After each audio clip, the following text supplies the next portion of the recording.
Começa agora o programa Hora e a Vez da Pequena Empresa, sempre levando para você muitas informações e atrações. Confira! A 23ª edição da FENATRAN, Feira Nacional do Transporte Rodoviário de Cargas, maior feira de transportes do Brasil, com destaque especial para as novidades da Mercedes-Benz Caminhões. O sócio-diretor da Pantalica Partners, Salvatore Milanese, falando sobre os atuais indicadores do mercado de crédito.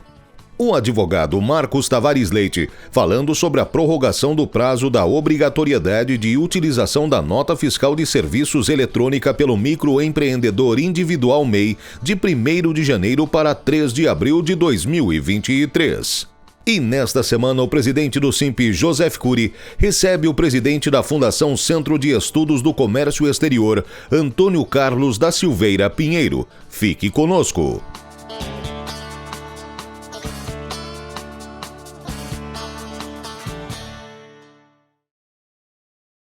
Nossos agradecimentos aos 47 países que nos acompanham. Acompanhe você também. www.simp.org.br.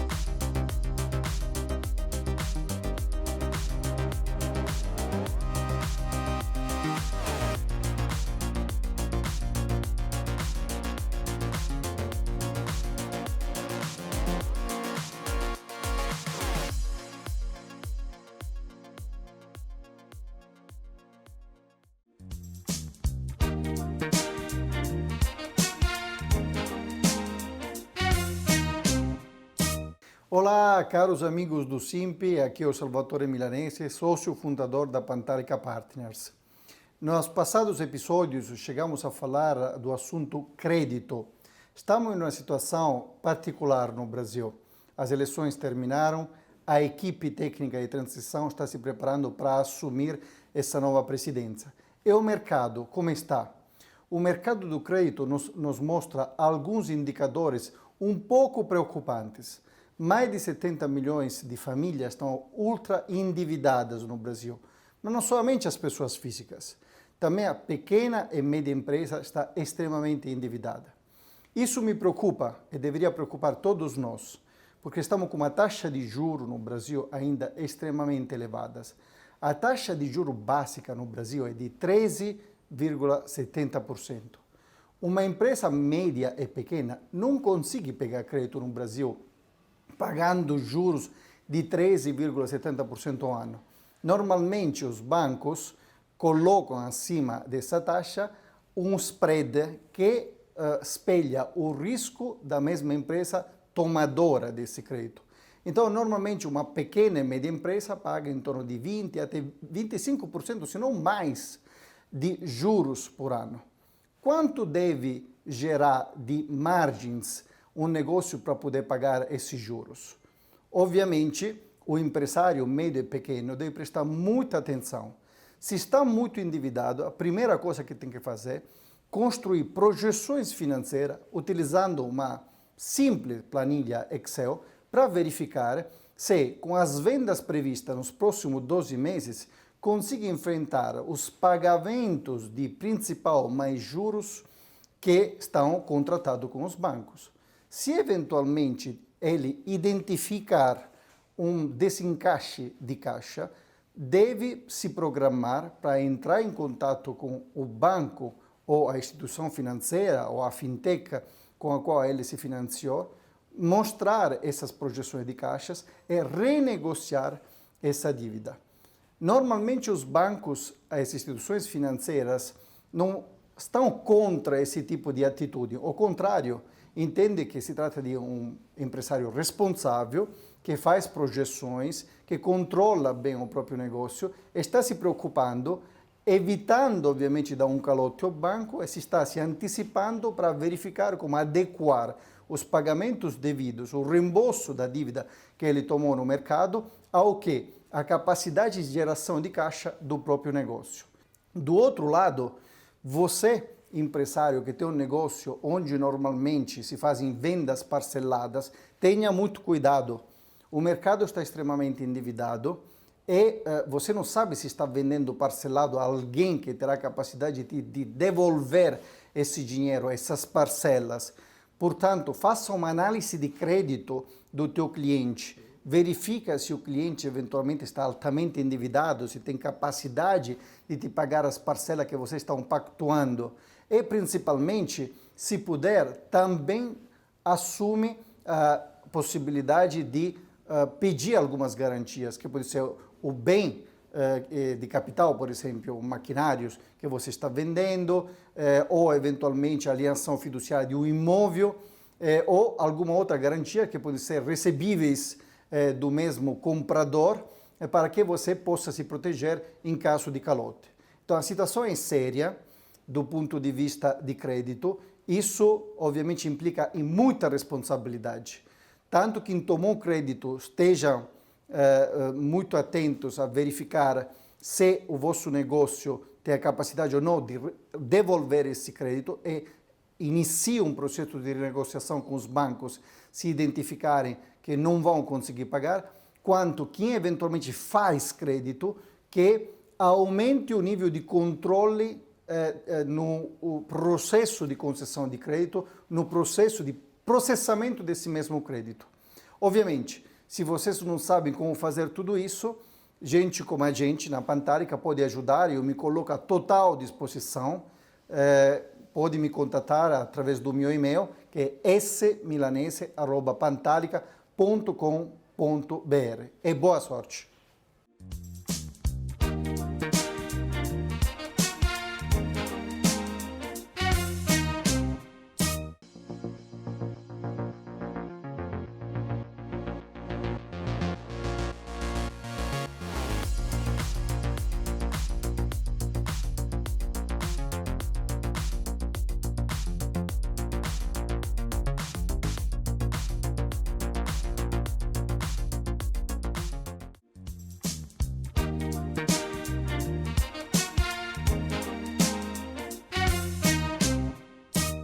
O governo de Cabo Verde, em parceria com a OGAN, a FUNSEX, Fundação Centro de Estudos do Comércio Exterior e o SIMP, Sindicato da Micro e Pequena Indústria do Estado de São Paulo, realizará um webinar de apresentação da primeira edição do New Economy Award, dia 22 de novembro, às 11h30. Esse é um evento gratuito e para ter acesso basta acessar o QR Code que está na tela ou acessar o site que também está na tela. Participarão do webinar Miguel Lins, vice-presidente da FUNSEX, Joseph Cury, presidente do SIMP, Dirce Évora, advogada da New Economy Award, entre outros nomes. Será dia 22 de novembro, às 11h30.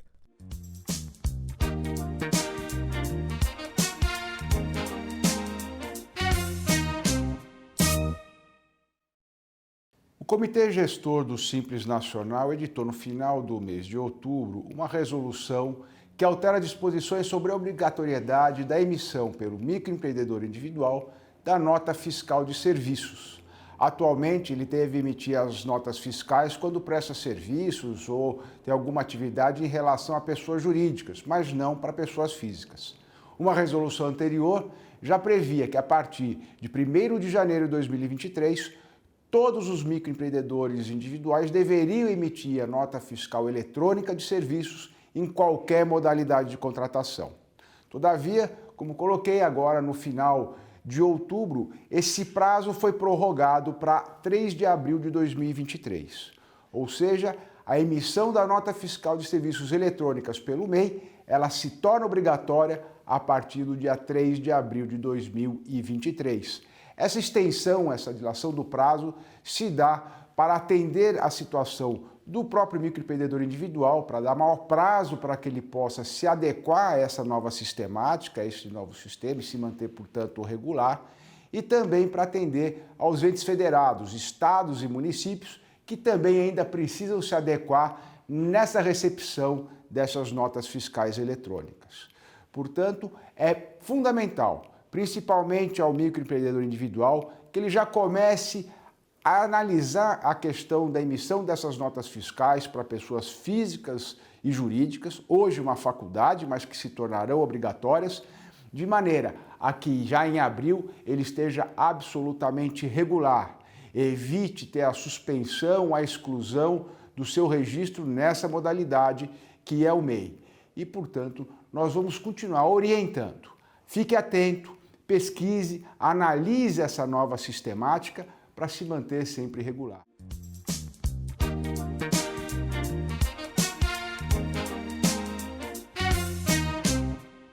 A Fenatran figura entre as mais importantes feiras de transporte e logística do mundo e a cada nova edição apresenta ao mercado as principais novidades em produtos e serviços.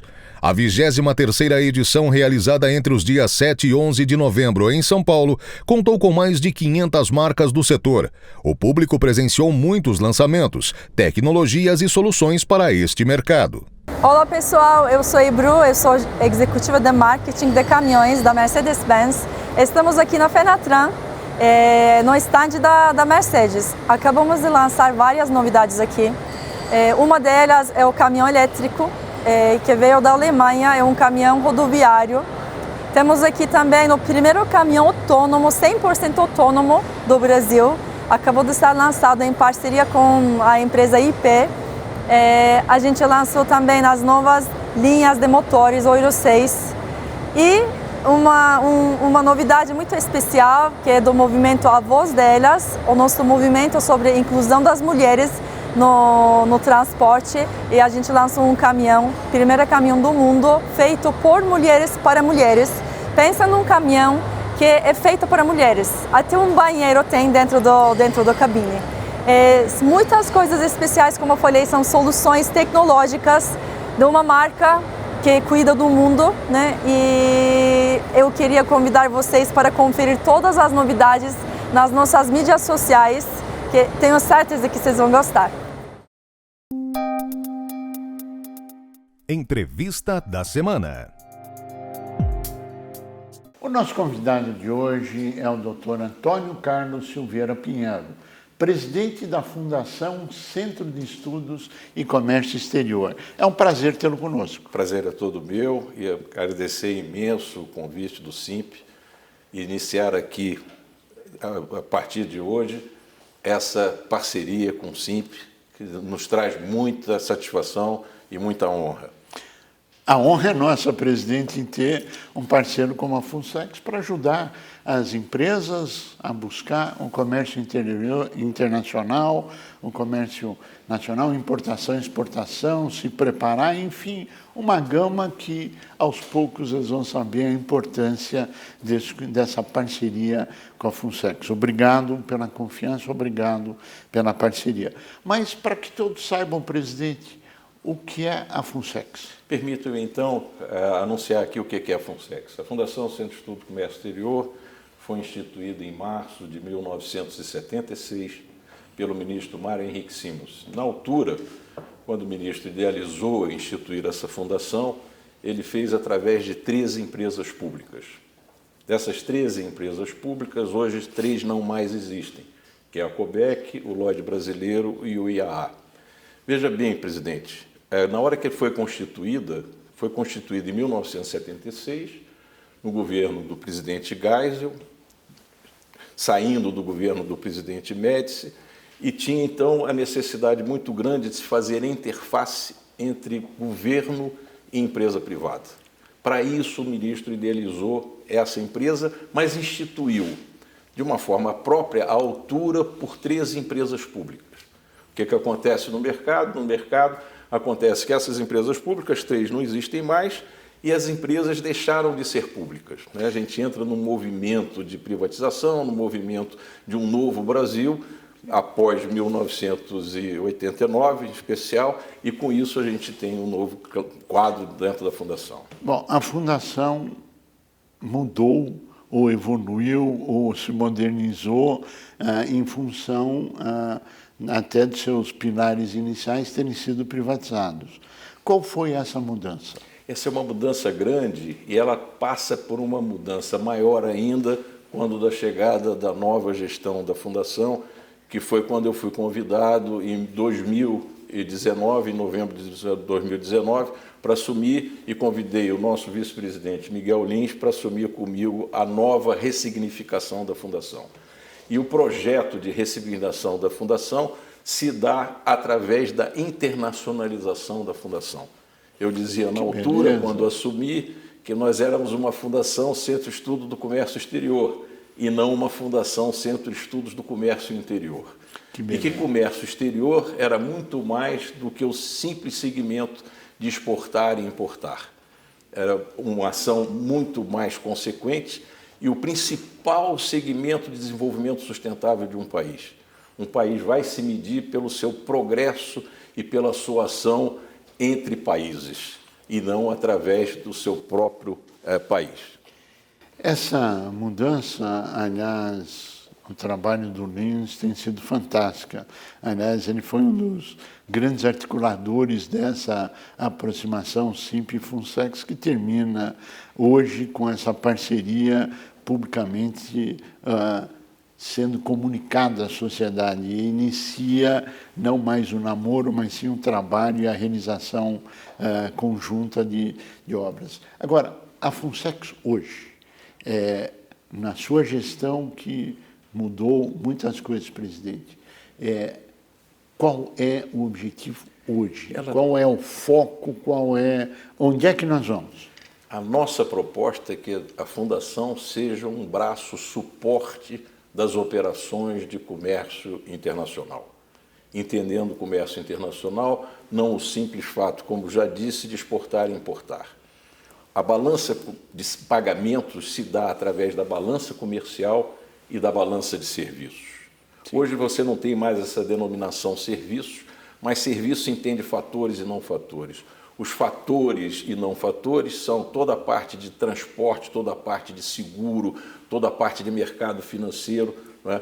E você tem as ações comerciais. A gente é sempre superavitário, presidente, na balança comercial, sim, mas é deficitário na balança de serviços. Aí você vai e começa a analisar o porquê que a gente é deficitário na balança de serviços e vai ver que a gente não tem, quer dizer, o custo Brasil, a burocracia Brasil, o desconhecimento Brasil, o não fortalecimento do seu quadro para que você possa entrar no segmento de desenvolvimento sustentável do comércio exterior, acaba traduzindo esse déficit na balança de serviços, o que prejudica muito as ações do Brasil a nível internacional. Indiscutivelmente, o ponto essencial a senhora acaba de abordar. Como é que o empresário consegue se aclimatar ou tomar conhecimento e se preparar exatamente para enfrentar esses óbitos hoje existentes. Vai desde financiamento, desde pesquisa de mercado, desde da operação comercial, a logística e todo o resto, que me parece que a Funsex é um braço que pode ajudar e muito nisso. Ela pode, e ela pode e vai fazer, porque ela vai deixar de ser só uma instituição de excelência em pesquisa, estudo, projeto. Ela tem o melhor banco de dados de comércio exterior da América Latina. Ela conhece o Brasil de uma maneira exemplar. Sem dúvida. Mas se ela não estiver disposta, e ela está, a ser o braço operacional, o braço suporte, fazer com que o empresário, micro, pequeno e médio empresário, possa, quer dizer, perceber que ele tem muitas vantagens comparativas e competitivas se ele ingressar no comércio exterior. Mas ele não vai ingressar no comércio exterior por ações paternalistas.